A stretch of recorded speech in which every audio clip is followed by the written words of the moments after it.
السلام عليكم ورحمة الله. بسم الله الرحمن الرحيم. الحمد لله رب العالمين. الصلاة والسلام على رسوله الأمين وعلى آله وصحبه أجمعين. رب اشرح لي صدري ويسر لي أمري واحلل عقدة من لساني يفقه قولي. ബഹുമാന്യരായ നേതാക്കളെ, ആദരണീയരായ സഹോദരി സഹോദരന്മാരെ, കുടുംബ ജീവിതരംഗത്ത് ശാന്തിയും സമാധാനവും ഉണ്ടാകുന്നതിനു വേണ്ടി ആവശ്യമായ ഇസ്ലാമിക മാർഗനിർദ്ദേശങ്ങൾ പൊതുസമൂഹത്തിന് പരിചയപ്പെടുത്തി കൊടുക്കുന്നതിനു വേണ്ടി സംഘടിപ്പിക്കപ്പെട്ടിട്ടുള്ള ഈ പ്രോഗ്രാമിലെ ഈ സെഷനിൽ വിദ്യാഭ്യാസവുമായി ബന്ധപ്പെട്ട കുടുംബത്തിൽ ശ്രദ്ധിക്കേണ്ടുന്ന ചില കാര്യങ്ങളാണ് പരിമിത സമയത്തിനുള്ളിൽ സൂചിപ്പിക്കാനുള്ളത്. മനുഷ്യനെ മനുഷ്യനാക്കുന്നതിൽ, മാനവീയത പകർന്നു നൽകുന്നതിൽ അതിപ്രാധാന്യമുള്ള ഒന്നാണ് വിദ്യാഭ്യാസം എന്നത്. എഡ്യൂക്കേഷൻ എന്ന് ആംഗലേയ ഭാഷയിൽ പരിചയപ്പെടുത്തുന്ന ആ പദം എഡ്യൂക്കെയർ എന്ന ലാറ്റിൻ പദത്തിൽ നിന്നാണ് ഉണ്ടായിട്ടുള്ളത് എന്നാണ് വിശദീകരിക്കപ്പെടാറുള്ളത്. മനുഷ്യൻ്റെ ഉള്ളിലുള്ളതിനെ പുറത്തു കൊണ്ടുവന്ന് മനുഷ്യനെ സംസ്കരിച്ചെടുക്കുക എന്നതാണ് ആത്യന്തികമായി വിദ്യാഭ്യാസം കൊണ്ട് ലക്ഷ്യമാക്കുന്നത്. നമ്മുടെ രാജ്യത്ത് അവനവനെ തിരിച്ചറിയുക, അതിലൂടെ ആത്മാവിൻ്റെ സംസ്കരണം നേടിയെടുത്തുകൊണ്ട് ആത്മസാക്ഷാത്കാരത്തിലേക്ക് മനുഷ്യനെ നയിക്കലാണ് വിദ്യാഭ്യാസം എന്ന് ആ മേഖലയിലെ വിജ്ഞാന പടുക്കളായ ആളുകൾ പറഞ്ഞു വച്ചിട്ടുണ്ട്. ചുരുക്കത്തിൽ, ഒരു തലമുറയിൽ നിന്ന് അടുത്തതിലേക്ക് അറിവിൻ്റെയും സംസ്കാരത്തിൻ്റെയും കൈമാറ്റം നടത്തപ്പെടുന്നത് വിദ്യാഭ്യാസത്തിലൂടെയാണ്. അതുകൊണ്ട് തന്നെ ദൈവിക മതമായ, പ്രകൃതി മതമായ ഇസ്ലാം ഈ വിഷയത്തിൽ അതിയായ പ്രാധാന്യം നൽകിയിട്ടുണ്ട് എന്ന് കാണാൻ സാധിക്കും. 1400 വർഷങ്ങൾക്കപ്പുറം ഹിറാ ഗുഹയുടെ ഏകാന്തതയിലിരുന്ന് പ്രാർത്ഥിച്ചു കൊണ്ടിരുന്ന മഹാനായ റസൂലുള്ളാഹി സ്വല്ലല്ലാഹു അലൈഹി വസല്ലമക്ക് ആദ്യമായി അവതരിപ്പിക്കപ്പെട്ട വചനം യഖറ ബിസ്മി റബ്ബിക്കല്ലദീ ഖലഖ് ഖലഖൽ ഇൻസാന മിൻ അലഖ് യഖറ വറബ്ബുക്കൽ അക്റം അല്ലദീ അല്ലമ ബിൽ ഖലം അല്ലമൽ ഇൻസാന മാ ലം യഅലം എന്ന 5 വചനങ്ങളിലൂടെ ഈ ജ്ഞാനത്തിൻ്റെ, അറിവിൻ്റെ പ്രാധാന്യം, അത് പഠിപ്പിച്ചിട്ടുള്ള അതുല്യനായ റബ്ബിൻ്റെ മഹത്വം, മനുഷ്യനത് പഠിപ്പിക്കാൻ ഉപയോഗപ്പെടുത്തിയിട്ടുള്ള പേനയുടെ മഹത്വം, ഇതെല്ലാം അള്ളാഹു വളരെ കൃത്യമായി നമുക്ക് ബോധ്യപ്പെടുത്തി തന്നിട്ടുണ്ട്. അത് മുന്നിൽ വെച്ചുകൊണ്ട് വിശുദ്ധ ഖുർആനിലൂടെ അള്ളാഹു ചോദിക്കുന്ന ചോദ്യം, ഖുൽ ഹൽ യസ്തവിൽ ലദീന യഅലമൂന വല്ലദീന ലാ യഅലമൂൻ, ചോദിക്കുക, അറിവുള്ളവനും അറിവില്ലാത്തവരും തുല്യമായി തീരുമോ എന്നതാണ്. അറിവ് മനുഷ്യനെ സംസ്കരിക്കുന്നതാണ്. അറിവ് മനുഷ്യനെ ഔന്നത്യത്തിലേക്ക് ഉയർത്തുന്നതാണ്. അറിവ് മനുഷ്യനിലെ അധാർമികതകളെയും ജീർണതകളെയും ഇല്ലായ്മ ചെയ്യുന്നതാണ്. അതുകൊണ്ട് തന്നെ വിദ്യാഭ്യാസം ഏതൊരു സമൂഹത്തിലും ഏറെ പ്രാധാന്യമുള്ളതാണ്. കുട്ടികളുടെ വിദ്യാഭ്യാസത്തെ പുരോഗമിക്കുന്ന ഒരു സമൂഹത്തിന് അവഗണിക്കുക സാധ്യമല്ല. മനുഷ്യൻ്റെ മാനസികമായ വികാസം, മനുഷ്യൻ്റെ സാമൂഹികമായ വളർച്ച, മനുഷ്യൻ്റെ നൈപുണികളിലുള്ള വളർച്ച, മനുഷ്യൻ്റെ ചോദനകളെ പുറത്തു കൊണ്ടുവരൽ, മനുഷ്യൻ്റെ സകല തലങ്ങളിലുമുള്ള ശക്തിപ്പെടുത്തൽ, മനുഷ്യന് ഉത്തമമായ ഒരു തൊഴിൽ നേടാനുള്ള കഴിവ് നൽകൽ, മനുഷ്യൻ്റെ ധാർമ്മികമായ പുരോഗതി, മനുഷ്യനിലുള്ള സംഘബോധത്തെ വളർത്തൽ എന്നിങ്ങനെ വിദ്യാഭ്യാസം ലക്ഷ്യം വെക്കുന്ന കാര്യങ്ങൾ നിരവധിയാണ്. നമ്മുടെ രാജ്യത്തെ സംബന്ധിച്ചിടത്തോളം, ലോകത്തെ സംബന്ധിച്ചിടത്തോളം 10 പ്രധാനപ്പെട്ട നന്മകൾ വിദ്യാഭ്യാസം ഒരു കുട്ടിയിൽ ഉണ്ടാകണം എന്ന് പറഞ്ഞു വെക്കുന്നുണ്ട്. അതിലേറ്റവും പ്രധാനം അവനവനെ അറിയുക എന്നതാണ്. ഞാനൊരു മനുഷ്യനാണ് എന്ന തിരിച്ചറിവ് നേടലാണ്. എൻ്റെ ബാധ്യതകൾ എന്ത് എന്നത് ഉൾക്കൊള്ളാൻ സാധിക്കലാണ്. അതോടൊപ്പം തന്നെ രണ്ടാമതായി മനുഷ്യനിൽ മറ്റുള്ളവരെ സംബന്ധിക്കുന്ന എമ്പതിയെ, മനുഷ്യനിൽ മറ്റുള്ളവരെ സംബന്ധിക്കുന്ന ദീനാനുകമ്പയെ, മറ്റുള്ളവരെ സംബന്ധിക്കുന്ന കാരുണ്യബോധത്തെ വളർത്തിയെടുക്കുക എന്നതാണ്. അതോടൊപ്പം തന്നെ ക്രിയേറ്റീവായി കൊണ്ട് കാര്യങ്ങളെ ചിന്തിക്കാനും ക്രിട്ടിക്കലായി കാര്യങ്ങളെ കൃത്യമായി മനസ്സിലാക്കാനും തൻ്റെ മുൻപിൽ വരുന്ന ഏതു പ്രശ്നങ്ങളെയും ബുദ്ധിപരമായി പരിഹരിക്കാനും ഏതേത് സന്ദർഭത്തിലും ആവശ്യമായ തീരുമാനങ്ങൾ കൃത്യമായി എടുക്കാനും മനസ്സംഘർഷങ്ങളെ സ്വബോധത്തോടുകൂടി നേരിടാനും അതേപ്രകാരം തന്നെ പ്രശ്നങ്ങളെയും പ്രയാസങ്ങളെയുമെല്ലാം മനസ്സിൻ്റെ സമനില നഷ്ടപ്പെട്ടു പോകാതെ നേരിടാനുമുള്ള ശക്തി മനുഷ്യന് നൽകുന്നത് വിദ്യാഭ്യാസമാണ്. അതോടൊപ്പം തന്നെ ആശയവിനിമയത്തിൻ്റെ കാര്യത്തിൽ അതിപ്രാധാന്യം വിദ്യാഭ്യാസത്തെ സംബന്ധിച്ചിടത്തോളം ഉണ്ട്. തനിക്ക് സാധ്യമാകുന്ന കാര്യങ്ങളെ അതെ എന്നോ അല്ല എന്നോ പറയാനുള്ള അസർട്ടീവ്നെസ് അത് മനുഷ്യന് നൽകുന്നതും വിദ്യാഭ്യാസമാണ്. ചുരുക്കത്തിൽ മനുഷ്യനെ മനുഷ്യനാക്കുന്നത് എന്തോ അതാണ് യഥാർത്ഥമായ അറിവ് എന്നത്. ഈ വിഷയത്തിൽ ഇസ്ലാം വളരെ കൃത്യമായി ചില കാര്യങ്ങൾ മനുഷ്യരുടെ മുന്നിൽ വെക്കുകയാണ്. ഒന്ന്, ഒരാളെല്ലാം അറിഞ്ഞു, പക്ഷേ അടിസ്ഥാനപരമായ അറിവ് അയാൾക്കില്ല എങ്കിൽ ആ അറിവ് കൊണ്ട് എന്തു പ്രയോജനമാണുള്ളത്? ഏതാണ് ഏറ്റവും അടിസ്ഥാനപരമായ അറിവ്? 3-ാമത്തെ അധ്യായം 190, 191 വചനങ്ങളിലൂടെ മനുഷ്യരുടെ മുമ്പിൽ ലോകത്തിൻ്റെ സൃഷ്ടാവ് ആ കാര്യം പഠിപ്പിക്കുന്നുണ്ട്.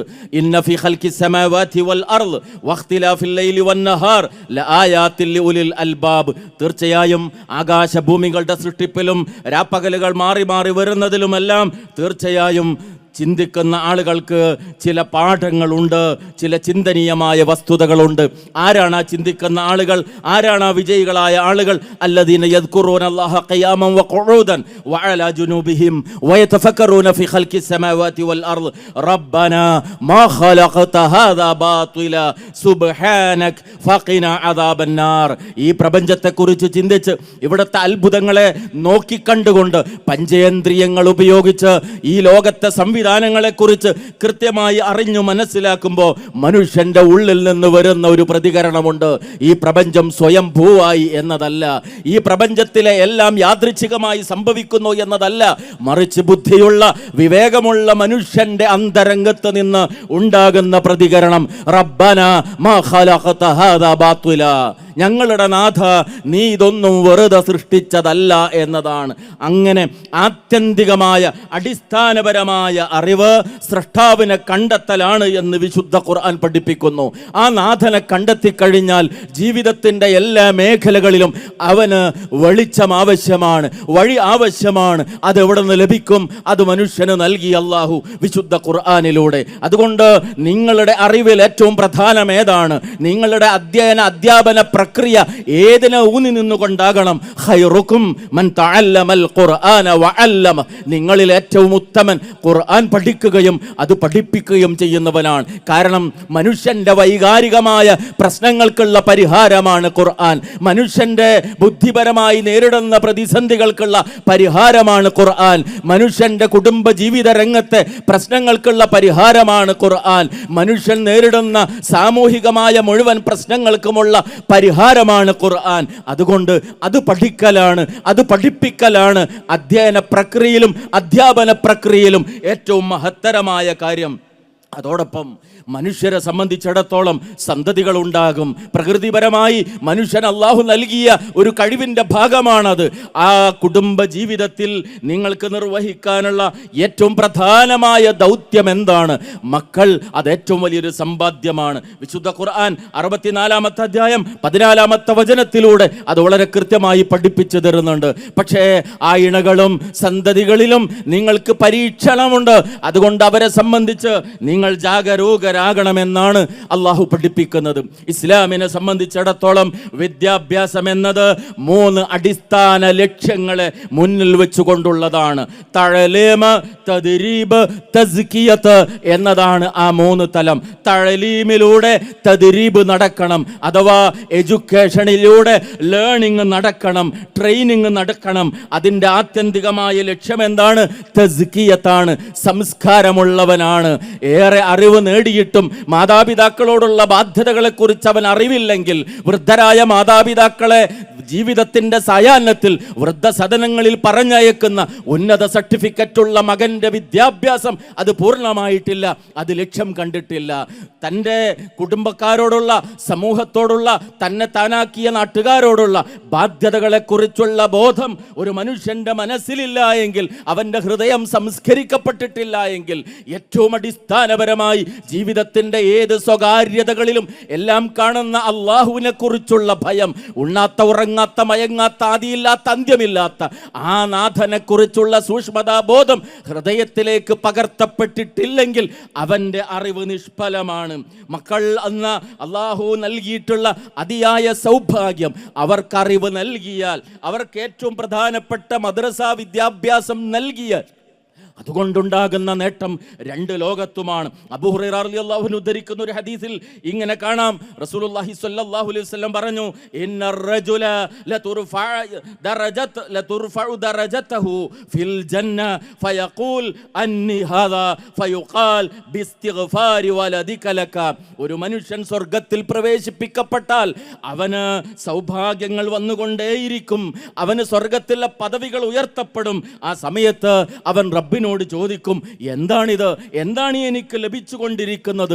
ആ സന്ദർഭത്തിൽ അള്ളാഹുവിൻ്റെ മറുപടി, നിന്റെ മക്കൾ നിനക്ക് വേണ്ടി നടത്തുന്ന ഇസ്തിഗ്ഫാറിന്റെ ഫലമായിട്ടാണ് നിനക്ക് ഈ പദവി ഉയർത്തപ്പെടുന്നത്. സഹോദരങ്ങളെ, നീറ്റ് പരീക്ഷ അവർ എഴുതണം, അതുപോലെ അവർ ജയ് പരീക്ഷ എഴുതണം, ഉന്നതമായ പ്രൊഫഷണലുകളിൽ അവർ എത്തിച്ചേരണം.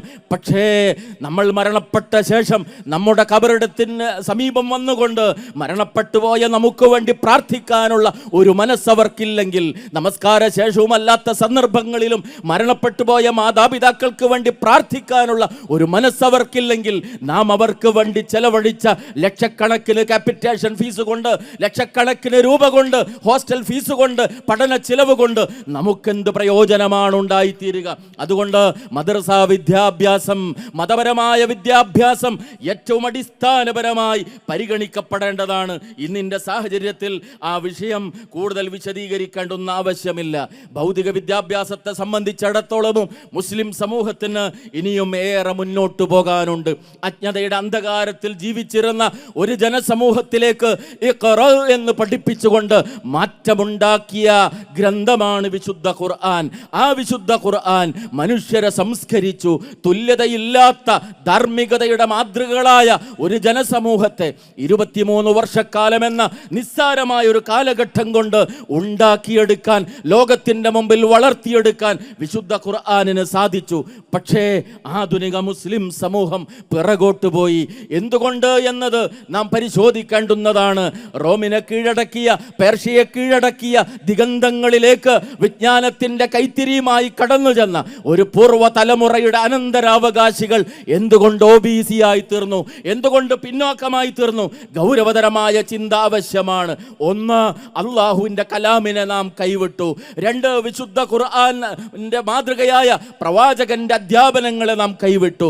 3, ഭൗതികമായ ജ്ഞാനത്തിൻ്റെതായ മേഖലകൾ, പ്രവിശാലമായ അറിവിൻ്റെ മേഖലകൾ, അതിനെയൊക്കെ അവഗണിച്ചുകൊണ്ട് നിസ്സാരമായ സുഖങ്ങളുടെയും നേട്ടങ്ങളുടെയും പിറകെ പോകുന്ന അവസ്ഥ ഈ ഉമ്മത്തിനുണ്ടായിത്തീർന്നു. നമുക്കറിയാം, 2005 കേന്ദ്ര ഗവൺമെന്റ്, അന്നത്തെ പ്രധാനമന്ത്രിയായിരുന്ന ഡോക്ടർ മൻമോഹൻ സിംഗ് ഇന്ത്യയിലെ മുസ്ലിങ്ങളുടെ വിദ്യാഭ്യാസ പിന്നോക്കാവസ്ഥയെക്കുറിച്ച്, തൊഴിൽ മേഖലയിലെ പിന്നോക്കാവസ്ഥയെക്കുറിച്ച് പഠനം നടത്താൻ വേണ്ടി ഒരു കമ്മീഷനെ ഏൽപ്പിച്ചു. 2006 നവംബർ 30 രവീന്ദർ സച്ചാറിന്റെ നേതൃത്വത്തിലുള്ള ആ കമ്മീഷൻ റിപ്പോർട്ട് സമർപ്പിക്കുകയുണ്ടായി.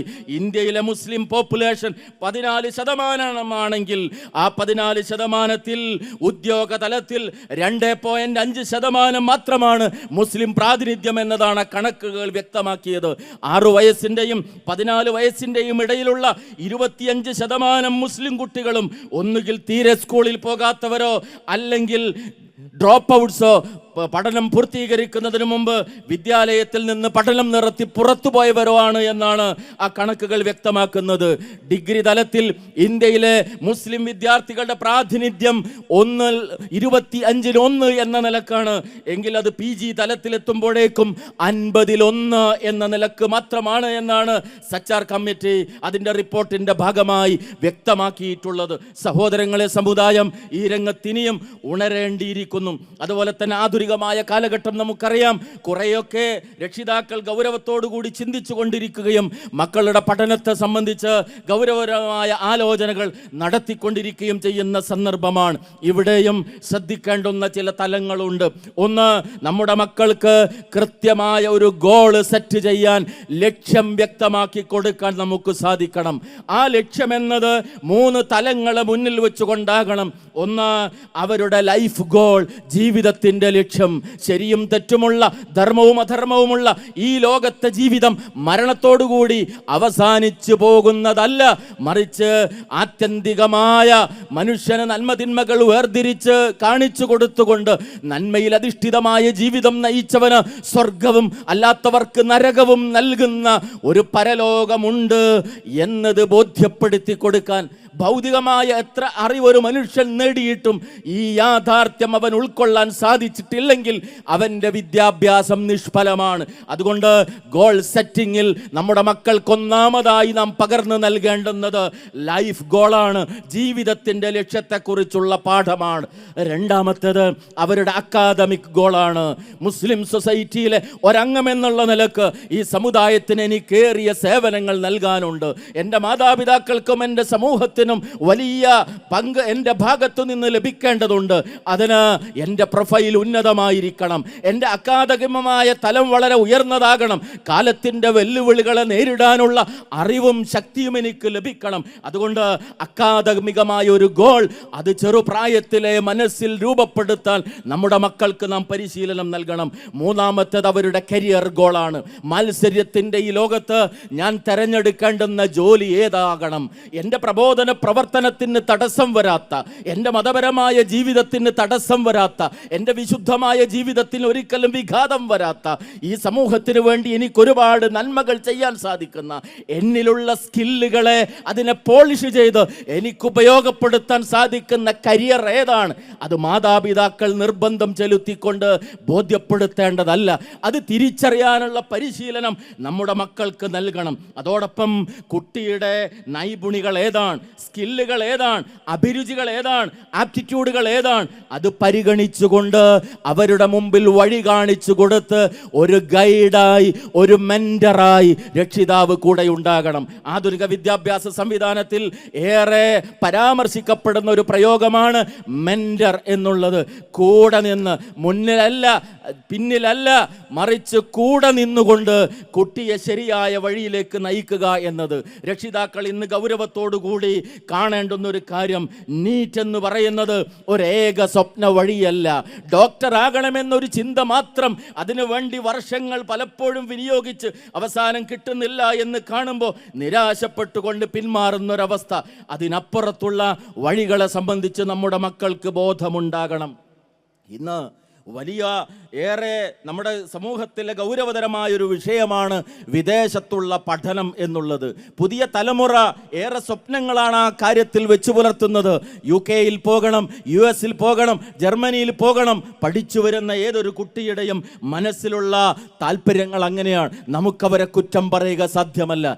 കാരണം ലക്ഷക്കണക്കിന് രൂപ മുടക്കി രാപ്പകൽ പണിയെടുത്ത് അധ്വാനിച്ച് പഠിച്ചൊരു വിദ്യാർത്ഥി മാസത്തിൽ 10,000-നും 12,000-നും ഇവിടുത്തെ പൊതു മാർക്കറ്റിൽ ജോലി ചെയ്യേണ്ടി വരുന്ന ഒരവസ്ഥ.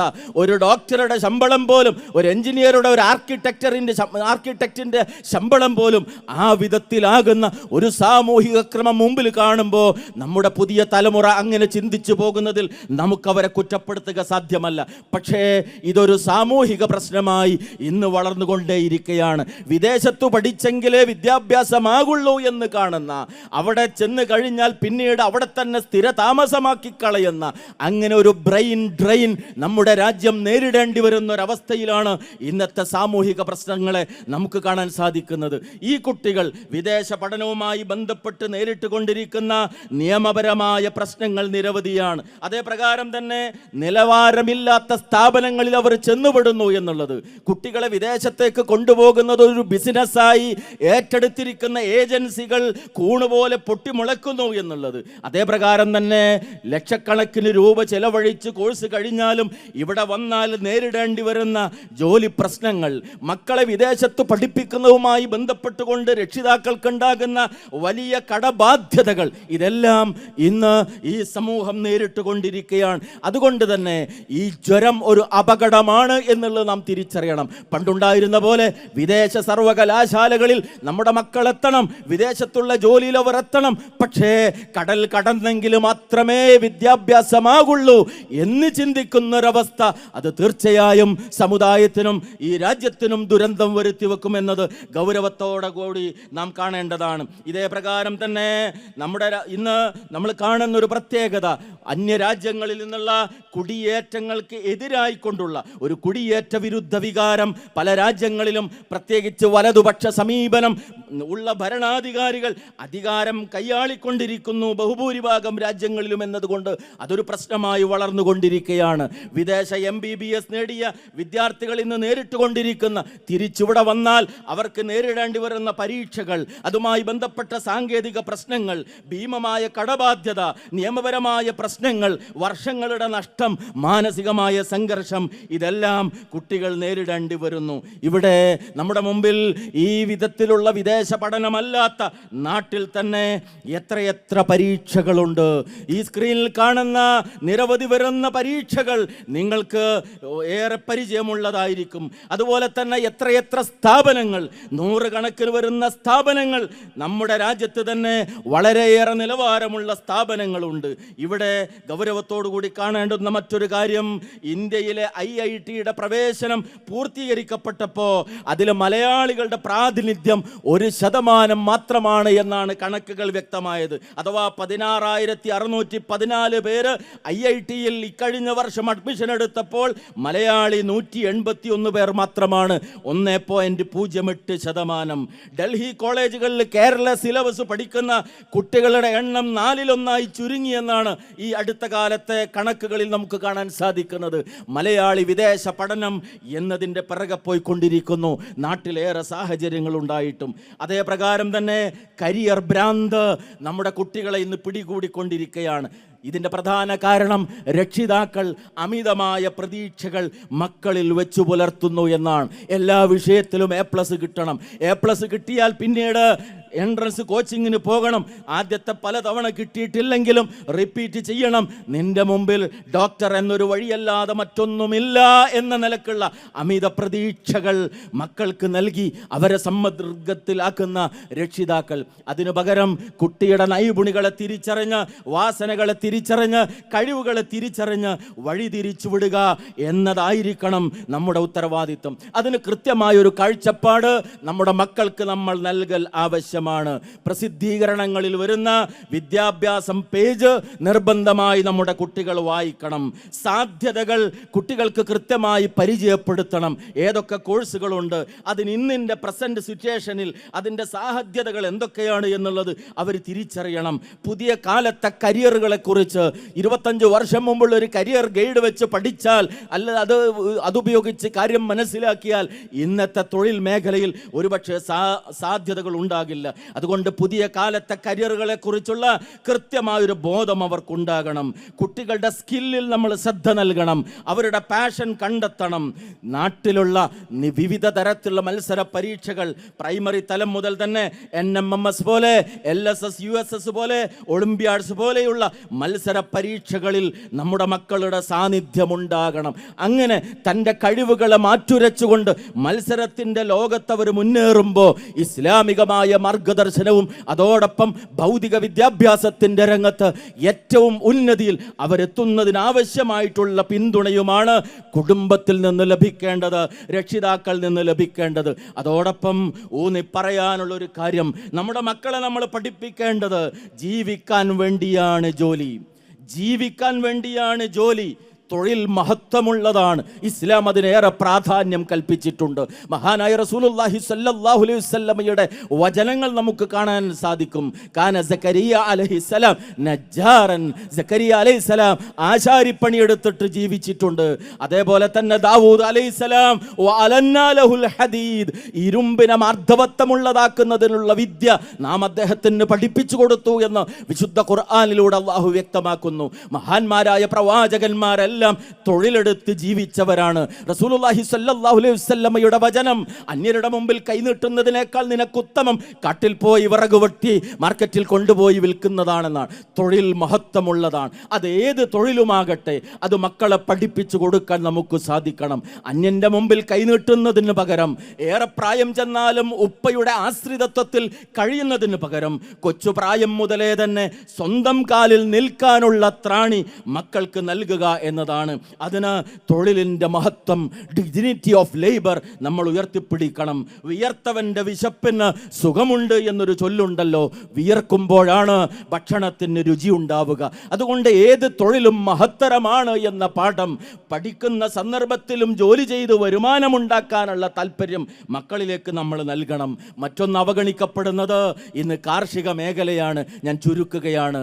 വിത്തിട്ടാലേ നട്ടാലേ നേട്ടമുള്ളൂ, മണ്ണ് വിറ്റ് പൊന്നു വാങ്ങരുത് എന്നൊക്കെ പഴമക്കാർ പറയാറുണ്ടായിരുന്നു. പുതിയ തലമുറയെ സംബന്ധിച്ചിടത്തോളം കാർഷിക വൃത്തിയിൽ നിന്ന് അവർ അകന്നു പോകുന്നൊരവസ്ഥയാണ്. അന്യ സംസ്ഥാനങ്ങളെ ആശ്രയിക്കേണ്ടി വരുന്നൊരവസ്ഥയാണ്. വീട്ടിലുണ്ടെങ്കിൽ പറമ്പുണ്ടെങ്കിൽ പോലും വിത്തിടുക എന്നത്, വിത്ത് മുളപ്പിക്കുക എന്നത്, കൃഷിയിൽ ആനന്ദം കണ്ടെത്തുക എന്നത്, അതിനെ ജീവിതത്തിൻ്റെ ഒരു ഹോബിയായി അല്ലെങ്കിൽ ഒരു വരുമാനമായി സ്വീകരിക്കുക എന്നത് പുതിയ തലമുറക്ക് നമ്മൾ പരിചയപ്പെടുത്തൽ ആവശ്യമാണ്. അതുപോലെ തന്നെ കച്ചവടത്തിൻ്റെ മേഖല, വിശുദ്ധ ഖുർആൻ പരാമർശിച്ച മേഖലയാണ് തിജാറത്ത് എന്ന് പറയുന്നത്, ബിസിനസ് മേഖല. അവിടെ നമ്മുടെ മക്കൾ ഉണ്ടാകണം. ആ രംഗത്ത് അവരുടെ കഴിവുകൾ ഉപയോഗപ്പെടുത്തണം. ആധുനികമായ വിവിധങ്ങളായ നിലക്കുള്ള ബിസിനസ് അഡ്മിനിസ്ട്രേഷൻ്റെ തത്വങ്ങൾ അവർക്ക് പഠിപ്പിച്ചു കൊടുക്കണം. ആ മേഖലയിൽ നമ്മുടെ മക്കൾ ഉണ്ടാകണം. സ്വയം പര്യാപ്തത നേടുക എന്നതാണ്. അടിച്ചു പൊളിച്ചുള്ള ഒരു ജീവിതം ഇന്ന് പുതിയ തലമുറയുടെ താല്പര്യമാണ്. അതിന് ഉപ്പയുടെ കയ്യിൽ നിന്ന് കിട്ടുന്നത് മതി വരുന്നില്ല എന്ന് കാണുമ്പോൾ വളഞ്ഞ വഴികളെ സ്വീകരിക്കാൻ അവർ തയ്യാറാകും. കടം വാങ്ങാൻ അവർ തയ്യാറാകും. കടം വാങ്ങിയുണ്ടാൽ മനം വാടി വാഴാമെന്നാണ്. കടം വാങ്ങുന്ന ശീലം കൊച്ചു പ്രായത്തിലെ അവർ ശീലിച്ചു വന്നാൽ പിന്നീട് എത്ര വലിയ ജോലിയിലെത്തിയാലും ലോൺ എടുക്കുന്ന 10% വണ്ടി ലോൺ എടുത്ത് ആ ലോൺ വിട്ടാൻ 20% പലിശയുള്ള വേറൊരു ലോൺ വാങ്ങി ലക്ഷങ്ങൾ ശമ്പളമുണ്ടെങ്കിലും എന്നും കടക്കണിയിലാകുന്ന ഇന്ന് നമ്മൾ കാണുന്ന പല ഉദ്യോഗസ്ഥ പ്രമുഖരുടെയും അവസ്ഥ വന്നു ചേർന്നത് കൊച്ചുനാളുകളിൽ ഈ പരിശീലനം, ഈ തദ്രീബ്, ഈ തസ്കിയത്ത് അവർക്ക് കിട്ടാതെ പോയിട്ടുള്ളതാണ്. അതുകൊണ്ട് കടം വാങ്ങുന്ന ജീവിതത്തിൽ നിന്ന് അകന്നുകൊണ്ട് സ്വയം പര്യാപ്തത നമ്മുടെ മക്കൾക്ക് പഠിപ്പിച്ചു കൊടുക്കുക. അതെന്നു മുതൽ തുടങ്ങണം? കൊച്ചു പ്രായം മുതലേ. കൈകൊണ്ട് ഭക്ഷണം എടുത്ത് കഴിക്കാൻ പ്രായമാകുന്ന സന്ദർഭത്തിൽ തന്നെ അവരെ കൊണ്ട് സ്വയം ഭക്ഷണം കഴിപ്പിക്കണം. വസ്ത്രം അവർ സ്വയം ധരിക്കാൻ വേണ്ടിയുള്ള നിർദ്ദേശങ്ങൾ നൽകണം. ബ്രഷ് പിടിക്കാനുള്ള പ്രായമാകുമ്പോൾ ബ്രഷ് അവരുടെ കയ്യിൽ കൊടുക്കണം. അങ്ങനെ വളർത്തിക്കൊണ്ടുവന്നെങ്കിലേ വളർന്നു വരുമ്പോൾ സ്വയം പര്യാപ്തതയുടെ തലത്തിലേക്ക് മക്കൾ എത്തുള്ളൂ. അല്ലെങ്കിൽ പെണ്ണ് കെട്ടിച്ചു കൊടുത്താൽ പോലും ഉപ്പ കൂടെ നിൽക്കേണ്ടുന്ന, ഉപ്പയുടെ സപ്പോർട്ട് വീണ്ടും ആവശ്യമായി വരുന്ന ഒരു വീടുണ്ടാക്കണമെങ്കിൽ അവിടെയും ഉപ്പക്ക് തലവേദന ഉണ്ടാക്കുന്ന വിധത്തിലേക്ക് നമ്മുടെ മക്കൾ മാറിപ്പോകും. കൊച്ചു പ്രായത്തിലെ ഈ സ്വയം പര്യാപ്തത നാം അവർക്ക് പകർന്നു കൊടുക്കുക. അതോടൊപ്പം ജോലിക്കു വേണ്ടിയല്ല ജീവിതം എന്ന അടിസ്ഥാനപരമായ പാഠം അവരെ പഠിപ്പിക്കുക. ഈ ജീവിതത്തിനൊരു ലക്ഷ്യമുണ്ട്, പരലോകത്ത് സ്വർഗമെന്ന ലക്ഷ്യം. ആ സ്വർഗം നേടാൻ വിശ്വാസ രംഗത്ത് ശുദ്ധീകരണം വേണം. സാമ്പത്തിക രംഗത്ത് ശുദ്ധമായ മാർഗത്തിലൂടെ നീങ്ങണം. ജീവിതത്തിൻ്റെ പെരുമാറ്റ മേഖലകളിൽ, അയൽപക്ക ബന്ധങ്ങളിൽ, ആദാനപ്രദാനങ്ങളിൽ ജീവിതത്തിൻ്റെ ഏതൊക്കെ മേഖലകളുണ്ടോ അവിടെയൊക്കെ ഖുർആനും സുന്നത്തും പഠിപ്പിക്കുന്ന ആ നേരായ മാർഗം മുറുകെ പിടിക്കണമെന്ന ജീവിത ലക്ഷ്യം അവർക്ക് പകർന്നു കൊടുക്കുക. കുടുംബത്തിനൊരു ബജറ്റ് രൂപപ്പെടുത്തുക. എപ്പോഴും ഒരു മിച്ച ബജറ്റാകുന്ന വിധത്തിൽ കുടുംബത്തിൻ്റെ ബജറ്റ് ക്രമീകരിക്കാനുള്ള ചുമ ചുമതല കുടുംബിനികൾക്കാണ്. ഭർത്താവിൻ്റെ വരുമാനത്തിനനുസരിച്ച് വീട്ടിലെ ചിലവിനെ നിയന്ത്രിക്കുക, ഏത് സന്ദർഭത്തിലും അല്പം മിച്ചമുണ്ടാവുക. പഴയ വല്യുമ്മമാരുടെ പിടിയരിയുടെ സംസ്കാരം അതൊരു വലിയ പാഠമാണ്. ഓരോ ദിവസവും വെക്കാനുള്ള അരിയിൽ നിന്ന് ഒരു പിടി മാറ്റിവെക്കുന്ന ആ സമ്പാദ്യശീലം പുതിയ തലമുറക്ക് നഷ്ടപ്പെട്ടു പോയതാണ്. രാവിലെ വീട്ടിൽ നിന്ന് ഇറങ്ങുന്നു, പുറത്തുനിന്നുള്ള ഭക്ഷണം, രാത്രിയും പുറത്തുനിന്നുള്ള ഭക്ഷണം. ഭർത്താവിൻ്റെ വരുമാനം നോക്കാതെ അടിച്ചു പൊളിച്ചു കുടുംബ ചെലവ് നടത്തുന്ന ഒരവസ്ഥ കുത്തുപാളയെടുക്കാൻ കുടുംബാന്തരീക്ഷത്തിൽ കാരണമാകും. അതുകൊണ്ട് ഒരു മിച്ച ബജറ്റ് കുടുംബത്തിനുണ്ടാകുക എന്നത് പ്രധാനമാണ്. അവിടെ കുടുംബിനികൾക്ക് വലിയ റോളുണ്ട്. അതേ പ്രകാരം പ്ലാനിങ്, ഞാൻ അവസാനിപ്പിക്കുകയാണ്. One who fails to plan is planning to fail എന്നാണ്. ഏത് കാര്യത്തിലും പ്ലാൻ ചെയ്യാൻ പരാജയപ്പെട്ടാൽ നമ്മൾ പരാജയപ്പെടാൻ പ്ലാൻ ചെയ്യുന്നു എന്നാണ്. കൃത്യമായൊരു പ്ലാനിങ് കുടുംബത്തിൻ്റെ കാര്യത്തിൽ, കുടുംബത്തിൻ്റെ വിശ്വാസ അനുഷ്ഠാന മുറകളുടെ കാര്യത്തിൽ, ഇബാദത്തുകളുടെ കാര്യത്തിൽ, പഠനത്തിൻ്റെ കാര്യത്തിൽ, വിദ്യാഭ്യാസത്തിൻ്റെ കാര്യത്തിൽ, സമ്പത്ത് സമാഹരിക്കുന്ന കാര്യത്തിൽ, ചെലവഴിക്കുന്ന കാര്യത്തിൽ, എല്ലാത്തിലും കൃത്യമായൊരു പ്ലാന് നമുക്കുണ്ടാകട്ടെ. അങ്ങനെ പരലോകത്തിന് പ്രാമുഖ്യം കൽപ്പിച്ച് ഈ ലോകം ഇത് അവസാനിച്ചു പോകുന്നതാണ്. എത്ര വലിയ ഉദ്യോഗസ്ഥനായി വാണരുളിയാലും 3 കഷ്ണം തുണിയിൽ പൊതിഞ്ഞു വെക്കപ്പെട്ട് ആളുകൾ പിന്നിൽ നിന്നുകൊണ്ട് നമസ്കരിക്കുന്ന ഒരു ദിനം വരാനുണ്ട്. എത്ര അധികാരം വാണരുളിയവനാണെങ്കിലും ശരി, ഒരു തുണ്ടും കൊണ്ടുപോകാതെ ഒടിഞ്ഞ കൈകളുമായി യാത്രയാകുന്നൊരു ദിവസമുണ്ട്. ആ ദിവസമാണ് പ്രധാനം. അതിനു പകരം ഉദ്യോഗസ്ഥനായി മാറിയാൽ കൈക്കൂലി വാങ്ങുന്നവനായി നീ മാറരുത്. ഉന്നതമായ അധികാരം നിനക്കുണ്ടെങ്കിൽ അത് ഉപയോഗിച്ച് തിന്മ ചെയ്യുന്നവനായി നീ മാറരുത്. ദുനിയാവിന് അമിതമായ പ്രാമുഖ്യം നൽകുന്നവനായി നീ മാറരുത്. ഇന്ന ഹഉലാഇ യുഹിബ്ബൂനൽ ആജില വയദറൂന വറാഅഹും യൗമൻ സഖീല. വിശുദ്ധ ഖുർആൻ 76-ാമത്തെ അധ്യായം 27-ാമത്തെ വചനത്തിലൂടെ പഠിപ്പിക്കുന്നു. എന്താണ് ഈ ആളുകളുടെ അവസ്ഥ? അവർ ആജിലത്തിന്, പെട്ടെന്നുള്ളതിന് അഥവാ കൺമുമ്പിലുള്ളതിന്, അതിന് അവർ ധൃതി കാണിക്കുകയും ശേഷം വരാനിരിക്കുന്ന ഏറ്റവും പ്രധാനപ്പെട്ട അതിഭാരിച്ചതായ ആ ദിനത്തെ അവഗണിച്ചുകൊണ്ടാണ് അവർ മുന്നോട്ട് നീങ്ങുന്നത്. അള്ളാഹു നമ്മെ കാത്തുരക്ഷിക്കുമാറാകട്ടെ. കൃത്യമായൊരു കാഴ്ചപ്പാട്, ഈ ജീവിതം എന്തിന്, ഞാൻ എവിടുന്ന് വന്നു, എൻ്റെ ജീവിതത്തിൻ്റെ അവസാനം എവിടേക്ക്, എന്താണ് ആത്യന്തികമായ ജീവിതത്തിൻ്റെ അവസ്ഥ, നാം തിരിച്ചറിയുക. കുടുംബത്തെ അത് പരിശീലിപ്പിക്കുക, അറിവിനെ സ്നേഹിക്കുക, അറിവ് നേടാനുള്ള സന്ദർഭങ്ങൾ ഉപയോഗപ്പെടുത്തുക. ഏറ്റവും വലിയ അറിവ് വിശുദ്ധ ഖുർആനുമായി ബന്ധപ്പെട്ട അറിവാണ് എന്ന് തിരിച്ചറിയുക. അത് മക്കളെ പഠിപ്പിക്കുക. എത്ര ഉന്നതിയിലെത്തിയാലും ഇസ്ലാമിനോട് കൂറുള്ള, സ്നേഹമുള്ള, ഇസ്ലാമിക ദഅവത്തിന് ജീവിതത്തിൽ സമയം കണ്ടെത്തുന്ന നല്ല മക്കളായി ആ മക്കളെ വളർത്തിക്കൊണ്ടുവരാൻ വേണ്ടി നമ്മൾ പരിശ്രമിക്കുക. നമ്മുടെ മരണശേഷം നമ്മുടെ ഖബറിങ്കൽ വന്നുമല്ലാതെയും എൻ്റെ മാതാപിതാക്കൾക്ക് പുറത്തു കൊടുക്കണമേ എന്ന് പ്രാർത്ഥിക്കുന്ന കൺകുളിർമയാകുന്ന മക്കൾക്ക് വേണ്ടി അതിനാവശ്യമായ വിദ്യാഭ്യാസം നാം നൽകുക. റഹ്മാനായ നാഥൻ ഇണകളിലും സന്തതികളിലും കൺകുളിർമ ലഭിക്കുന്ന മഹാസൗഭാഗ്യവാന്മാരിൽ നമ്മെ എല്ലാവരെയും ഉൾപ്പെടുത്തി അനുഗ്രഹിക്കുമാറാകട്ടെ. വസല്ലല്ലാഹു അലൻ നബിയ്യി വഅലാ ആലിഹി വസഹ്ബിഹി അജ്മഈൻ വൽഹംദുലില്ലാഹി റബ്ബിൽ ആലമീൻ. അസ്സലാമു അലൈക്കും വറഹ്മത്തുള്ളാഹി വബറകാതുഹു.